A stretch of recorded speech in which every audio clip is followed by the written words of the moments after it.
ప్రతి క్షణం కూడా పరిశుద్ధాత్మను మనం జీవించగలిగితే అప్పుడు మనం కన్నతని అయిన కథోలిక శ్రీ సభలో పరిపూర్ణమైన సంఘములో, సంపూర్ణమైన సంఘములో మనము జీవించగలుగుతాము అని ప్రకటిస్తూ ఉంది. అయితే 21వ వచనం చూడండి. ఇదే యోహాను సువార్త 14వ అధ్యాయం 21వ వచనం. నా ఆజ్ఞను స్వీకరించి పాటించువాడే నన్ను ప్రేమించువాడు. నన్ను ప్రేమించువాడు నా తండ్రి వలన ప్రేమింపబడును. నేను వారిని ప్రేమించి వానికి నన్ను తెలియపరచుకొందును. ఆమేన్. హల్లెలూయా. యేసు ప్రభువు వారిని తెలియపరచుకోవాల్సిన అవసరం ఏంటి? ఆల్రెడీ ప్రపంచానికి తెలుసు కదా. అంటే ఇక్కడ అర్థము, మర్మము, పరమ రహస్యాన్ని నేను ప్రకటిస్తాను, నీకు తెలియపరుస్తాను అని ఆ దేవాది దేవుడు చెప్తున్నాడు. ఎందుకు తెలియపరచాలి? డైరెక్ట్ గా చెప్పొచ్చు కదా అని అంటే మనం అడగాలి. పరమ సత్యాన్ని బోధించయ్యా, రహస్యాన్ని ప్రకటించయ్యా అని మనం అడగాలి. ఎక్కడుంది వాక్యము?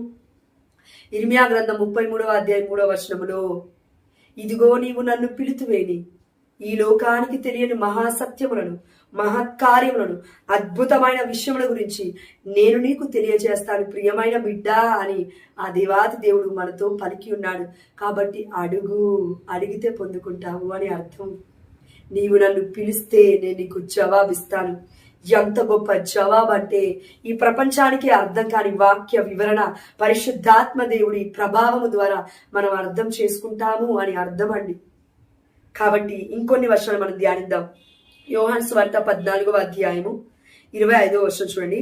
మీతో ఉండగానే నేను ఈ మాటలు మీతో చెప్పితిని, కానీ నా నామమున తండ్రి పంపనున్న ఓదార్చువాడు, నా నామమున అంటే యేసు నామమున తండ్రి పంపనున్న ఓదార్చువాడు అనగా పవిత్రాత్మ మీకు సమస్త విషయములను బోధించి నేను చెప్పినవన్నీ మీకు తలపునకు తెచ్చును. ఆమేన్. హల్లెలూయా. మనకి తలపునకు తేవాలి. యేసు ప్రభువు ఉన్నప్పుడే ఎన్నో పరమ సత్యాలను, రహస్యాలను శిష్యులకు చెప్పాడు, కానీ వారికి గుర్తులేవు. ఎందుకంటే అంత జ్ఞానం అప్పుడు వారికి లేదు. ఎందుకంటే పరిశుద్ధాత్మను వారు ఇంకా అప్పుడు పొందుకోలేదు.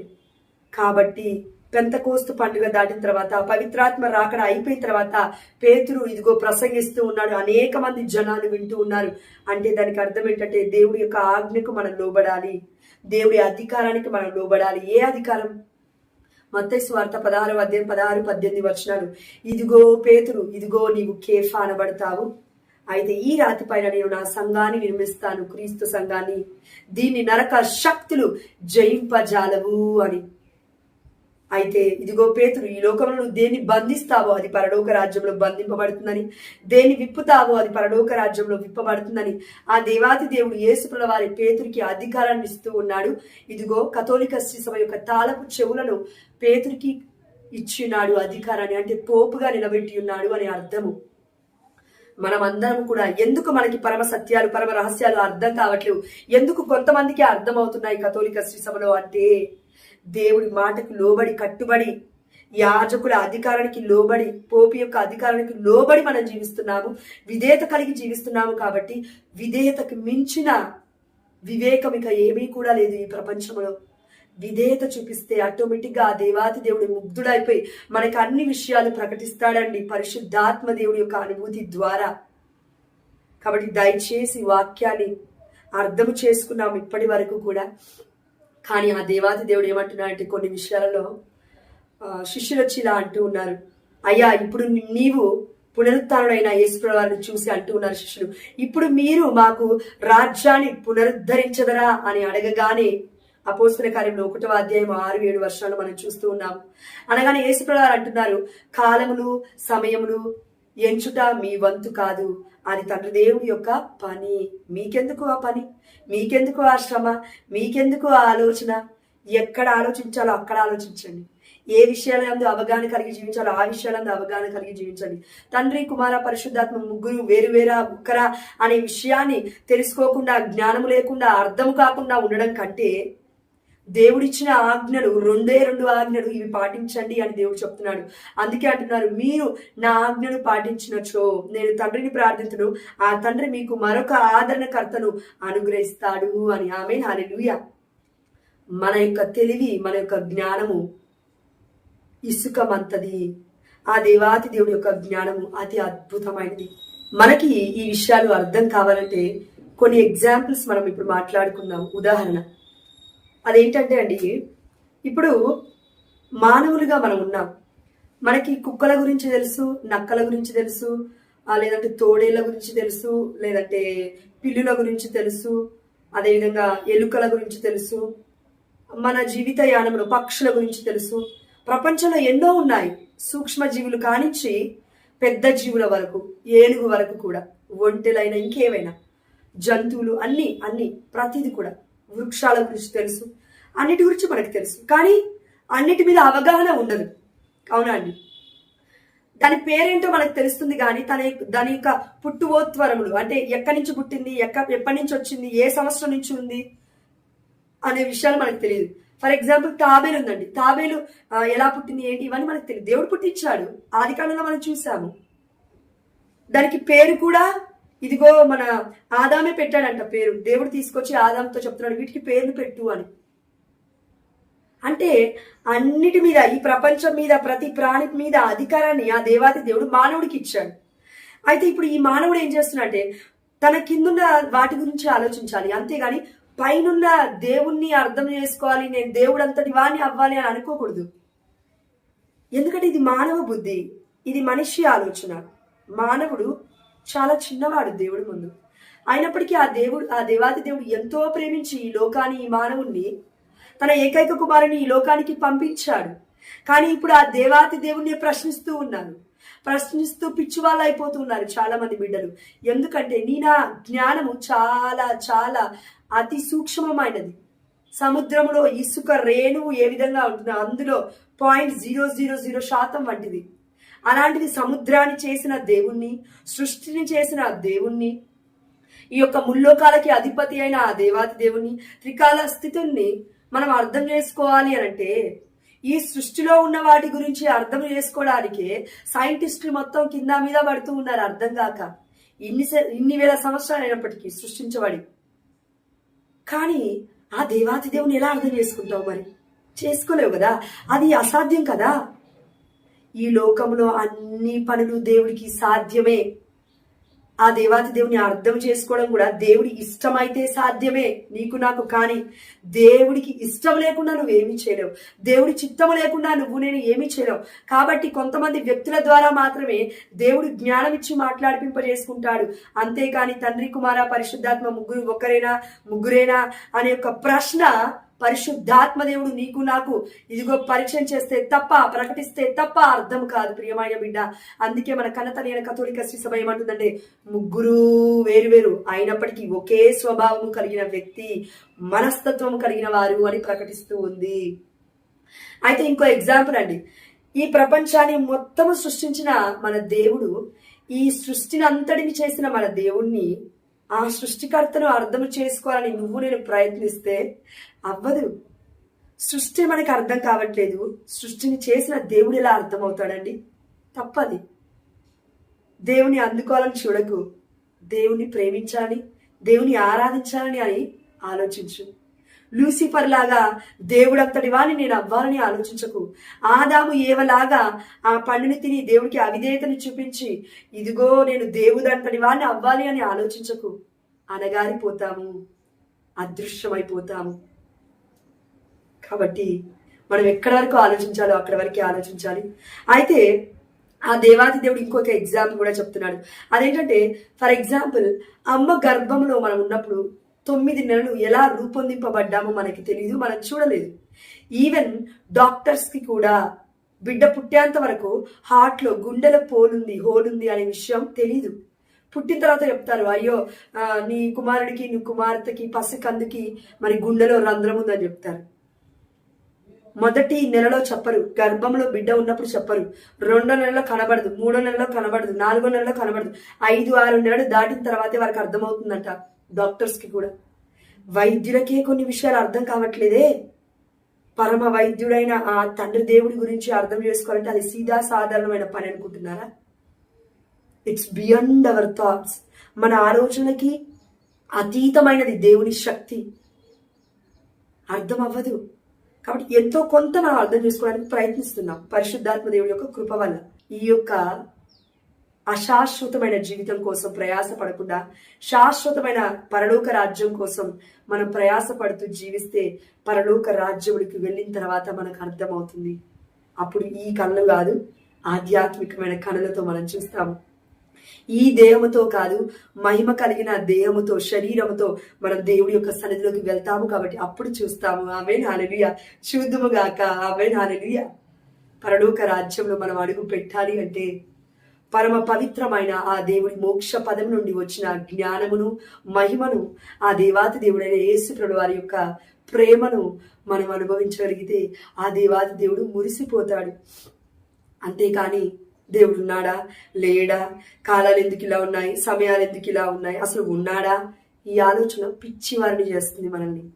పరిశుద్ధాత్మ దేవుని, తండ్రి దేవుని మనం ప్రశ్నిస్తే పిచ్చి వాళ్ళం అవుతాము. ఆ దేవుణ్ణి ప్రేమిస్తే ప్రశ్నించకుండా ఇదిగో ఆ దేవాతి దేవుణ్ణి ఇదిగో ఆశ్రయిస్తే ఆ దేవాతి దేవుడి యొక్క సన్నిధిని పొందుకోగలిగితే ఆనందం మన సొంతం. ఆమేన్, హల్లెలూయా. అందుకే అండి చివరిగా కొన్ని అంశాలు మనం ఇక్కడ ధ్యానించుకుంటే, ఒకటి ఆదికాండము 1వ అధ్యాయము 1 నుండి 3 వచనాలు మనం చూసాము. అక్కడ ఏంటి అంటే, ఆదిలో దేవుడు ఆకాశమును భూమిని సృష్టించెను. ఆదిలో దేవుడు అనుంది ఇక్కడ. దేవుడు, అవునా? ఎస్, దేవుడు యావే ప్రభు. భూమికి ఒక ఆకారము లేకుండా శూన్యముగా ఉండెను, అంధకారము అగాధ జలముల మీద వ్యాపించి ఉండెను. దేవుని ఆత్మ అంటే ఇక్కడ పరిశుద్ధాత్మ నీటిపై గుండ్రముగా తిరిగాడుచుండెను. ఇప్పటి వరకు మనం ఎవరిని చూసామంటే, మొదటిది దేవుడు అని, రెండవది దేవుడి ఆత్మ అంటే పరిశుద్ధాత్మ చూసాం. ఇద్దరు వ్యక్తుల్ని మనం చూసాం. మూడవది ఎవరంటే యేసుప్రభువు వారు ఎక్కడున్నారంటే 3వ వచనం, అప్పుడు వెలుగు కలుగును గాక అని దేవుడు ఆజ్ఞాపించెను, వెంటనే వెలుగు పుట్టెను. ఇక్కడ పరిశుద్ధాత్మ దేవుడు ఈ కార్యాన్ని చేస్తున్నాడు. కానీ మరి ఇక్కడ యేసుప్రభువు వారు ఎక్కడున్నారు? యోహాను సువార్త 1వ అధ్యాయం 1వ వచనం, ఆదిలో వాక్యం ఉండెను, ఆ వాక్కు దేవుడి యొద్ద ఉండెను, ఆ వాక్కు దేవుడై ఉండెను. అంటే ఆదిలో ఎవరున్నారంట? యేసుప్రభువు వారు ఉన్నారు. ఎప్పటి నుండి ఉన్నారంట? చూడండి ఇక్కడ వాక్యం చూడండి. యోహాను సువార్త 1వ అధ్యాయం మనం చదివి ఉన్నాము. 2-3 వర్షాలు చూడండి. ఆయన ఆది నుండి దేవుడి యొద్ద ఉండెను, ఆయన మూలమున దేవుడు సమస్తమును సృష్టించెను, ఆయన లేకుండా సృష్టిలో ఏదియూ చేయబడలేదు. యేసుప్రభువు వారు లేకుండా ఏది కూడా చేయబడలేదు. ఎందుకంటే యేసుప్రభువు వారు దేవుడి మహిమై ఉన్నాడు. ఆ మహిమ ప్రభావితమే ఇదిగో ఈ ప్రపంచం. పరిశుద్ధాత్మ క్రియనే ఈ యొక్క ప్రపంచం సృష్టింపబడింది అనే విషయం మనకు అర్థం కావాలి. అంటే తండ్రి, కుమారుడు, పరిశుద్ధాత్మ దేవుడు ముగ్గురు ఒకే రీతిగా ఉన్నప్పుడే అక్కడ ప్రపంచమైనా, ఒక పరిచర్య అయినా, ఒక క్రియ అయినా, ఇంకా ఏ పని అయినా సంపూర్ణమనర్చబడుతూ ఉంది. అందుకే సంపూర్ణమైన జ్ఞానస్నానం అంటే ఏంటంటే, కన్నతల్లి కథోలిక శ్రీ సభ ఏం చెప్తుందంటే, ఇదిగో యేసుప్రభువు వారు అన్నారు మత్తయి సువార్త 28వ అధ్యాయం 20వ వచనంలో, మీరు భూదిగంతమంతా తిరుగుతూ నాకు సాక్షులై జీవిస్తూ పితాపుత్ర పరిశుద్ధాత్మ నామమున జ్ఞానస్నానం ఇవ్వండి అని. అందుకే కన్నతల్లి అనే కథోలిక శ్రీ సభలో జ్ఞానస్నానం పితాపుత్ర పరిశుద్ధాత్మ నామమున మాత్రమే ఇస్తాము, కేవలం ఒక్కరి పేరు మీద ఇవ్వము. ఎందుకు అనంటే, పరిశుద్ధాత్మ దేవుడు, తండ్రి దేవుడు, యేసుప్రభువు ముగ్గురు ఏకరీతిగా ఆదికాండం నుంచి ఉన్నారు కాబట్టి. అదేవిధంగా ఆదికాండము 1వ అధ్యాయం 26వ వచనం చూడండి. ఇప్పుడు మానవ జాతిని కలిగింతుము, దేవుడు అంటున్నాడు. మానవుడు మమ్ము పోలి మావలే ఉండవలేను. మమ్ము పోలి, నన్ను పోలి అనట్లేడు దేవుడు. మమ్ము పోలి అంటే తండ్రి, కుమార, పరిశుద్ధాత్మ ముగ్గురు ఉన్నారు ఇక్కడ అనే యొక్క విషయం మనం అర్థం చేసుకోవాలి అని ఆ దేవాతి దేవుడు కోరుకుంటున్నాడు. అదేవిధంగా నిర్గమాకాండము 3వ అధ్యాయం 14వ వచనం చూడండి. దేవుడు మోషేతో అంటున్నాడు, నేను ఉన్నవాడను అని అనెను. అయ్యా నువ్వు ఎవరు అని అంటుంటే మోషే మండే పొద దగ్గర ఆ దేవాతి దేవుడు అంటున్నాడు, నేను ఉన్నవాడను. అయితే నీవు ఇప్పుడు ఐగుప్తు దేశానికి వెళ్ళి రాజుతో, ప్రజలతో ఏమని చెప్తావంటే నేనే అని చెప్పు అంటున్నాడు. నేనే, ఐయామ్ హూ ఐయామ్, నేను ఉన్నవాడను అని చెప్పు అని అంటున్నాడు ఆ దేవాతి దేవుడు. ఈ మాట ఎక్కడో విన్నట్టుగా ఉంది కదా. యోహాను సువార్త 14వ అధ్యాయం 6వ వచనం అనుకుంటాను. నేనే మార్గము, నేనే సత్యము, నేనే జీవము అని మనం విని ఉన్నాము. అంటే నేనే, నేనే, ఐయామ్ హూ ఐయామ్. యేసుప్రభువు వారికి ఉన్న ఇంకొక పేరేంటి? యేసు రక్షకుడు, అవునా? ఎస్. మత్తయి సువార్త 1వ అధ్యాయము 26-27 వచనం అనుకుంటానండి. అక్కడ ఏముంది వాక్యం అంటే, ఇమ్మానుయేలు అనగా దేవుడు మనతో ఉన్నాడు, నేను ఉన్నవాడను అని ఆదికాండంలో దేవుడు చెప్తున్నాడు. దేవుడు మనతో ఉన్నాడు, అతని పేరేంటంటే యేసు రక్షకుడు అని మత్తయి సువార్త 1వ అధ్యాయం 26వ వచనంలో మనం చూస్తున్నాము. అదేవిధంగా యెషయా గ్రంథములో వాక్యాలు చదువుతాను చూడండి. యెషయా గ్రంథంలో 41వ అధ్యాయం 4వ వచనంలో, నేను ఆల్ఫాను ఒమేగాను, కడపటివాడను మొదటివాడను, ఆదిను అంతమై ఉన్నాను అని యెహోవా తండ్రి చెప్తున్నాడు. దర్శన గ్రంథం 1వ అధ్యాయం 8వ వచనము, అదేవిధంగా దర్శన గ్రంథం 22వ అధ్యాయం 13వ వచనంలో వాక్యం ఇలా సెలవిస్తుంది. యేసుక్రీస్తు వారు అంటున్నారు, నేనే మొదటివాడను, నేనే కడపటివాడను, నేనే ఆల్ఫా, నేనే ఒమేగా, నేనే ఆదియు అంతమునై ఉన్నాను అని చెప్తూ ఉన్నాడు యేసుక్రీస్తు వారు. దీన్ని బట్టి మనకు అర్థం అవ్వాల్సింది ఏంటంటే, యోహాను సువార్త 10వ అధ్యాయము 30వ వచనము, నేను నా తండ్రియు ఏకమై ఉన్నాము. అదేవిధంగా కన్నతల్లి అయిన కథోలిక శ్రీ సభ అంటే ఒక్కరు ఇద్దరు కాదండి, ప్రపంచం మొత్తం, ఈ లోకానికి మొత్తం దేవుడు రక్షణ ఇచ్చాడు. కాబట్టి ఈ లోకం మొత్తము కూడా యేసు ప్రభువారు నిర్మించిన, కట్టిన కథోలిక శ్రీ సభ, ఒకే సంఘమైన ఈ యొక్క శ్రీ సభలో మనం ఉండి అందరం యేసు ప్రభువారి యొక్క శరీర భాగస్థులుగా జీవించాలి, ఐక్యమై ఏకమై జీవించాలి అనే దేవుడి యొక్క ప్రయాస, ప్రయత్నం, దేవుడి చిత్తం, అభిష్టం. ఈ ఇష్టాన్ని నువ్వు కాదని కాలదన్నుకొని వర్గములాగా చీలిపోతే ఆ దేవాది దేవుడు క్షమించడు. అందుకే కొంతమంది పునీతులు మధ్యవర్తిత్వ ప్రార్థన ద్వారా, కొంతమంది దర్శనాల ద్వారా, మార్టిన్ లూథర్ గారు పరలోక రాజ్యంలో లేరు, నరకలోకంలో ఉన్నారు అని కన్నతల్లి అయిన కథోలిక శ్రీ సభ కొన్ని ఆధారాలను చూపిస్తూ ఉంది. చారిత్రక విషయాలలో చరిత్రలోకి మనం వెళ్తే తెలుస్తుంది. 1900 సంవత్సరంలో అనుకుంటానండి, ఒక పునీతురాలి ద్వారా దేవుడు మాట్లాడాడు. దాన్ని మరలా ఒకసారి ఎంఫసైజ్ చేస్తూ పునీత జాన్ పాల్ II గారు కూడా అవును అని, పునీత ప్యాడ్రే పియో గారు కూడా, మార్టిన్ లూథర్ గారు అంటే ఎవరైతే కథోలిక శ్రీ సభ నుండి వేరుపడి వర్గముగా చీలిపోయి అనేక వర్గాలను చేశారో వారు పరలోక రాజ్యంలో లేరు, నరకలోకంలో ఉన్నారు అని ప్రకటిస్తూ ఉంది. చరిత్ర విషయాలు మీరు చూడండి ఒకసారి, వెనక్కి వెళ్ళి ఆ యొక్క గూగుల్లోకి వెళ్ళి. కాబట్టి దయచేసి మనము కథోలిక శ్రీ సభలోనే ఉండాలి. ఇది దేవుడి యొక్క సంఘము. పితాపుత్ర పరిశుద్ధాత్మ నామమున ఇవ్వడం అంటే ఏమనుకుంటున్నాం మనం? దేవుడి త్రిత్వైకత్వములో మనం ఐక్యం అవుతున్నాము. దేవుడి మహిమలో మనం పాలి భాగస్తులుగా ఉండాలి అంటే దేవుడి ప్రణాళికలో, దేవుడి చిత్తములో, దేవుడి ఇచ్చిన కథోలిక శ్రీ సభలో మనం పాలి భాగస్తులుగా ఉండాలి కదా. మొదటిగా ఈ లోక జీవితమే మనకి పరలోక రాజ్యంలోకి మార్గం అవుతుంది. యేసుక్రీస్తు వారి యొక్క జీవితాన్ని మనం మార్గముగా, సత్యముగా, జీవముగా మనం అనుసరించాలి అని ఆ దేవాతి దేవుడు కోరుకుంటున్నప్పుడు మరి మనం ఎందుకు చేయలేకపోతున్నాము? చేయాలి ప్రియమైన బిడ్డ. ఇదిగో నా మాటలు వినడమే కాదు, విన్న వాటిని ఆచరించిన వాడే పరలోక రాజ్యానికి చేరుకుంటాడు అని ఆ దేవాతి దేవుడు చెప్తున్నాడు.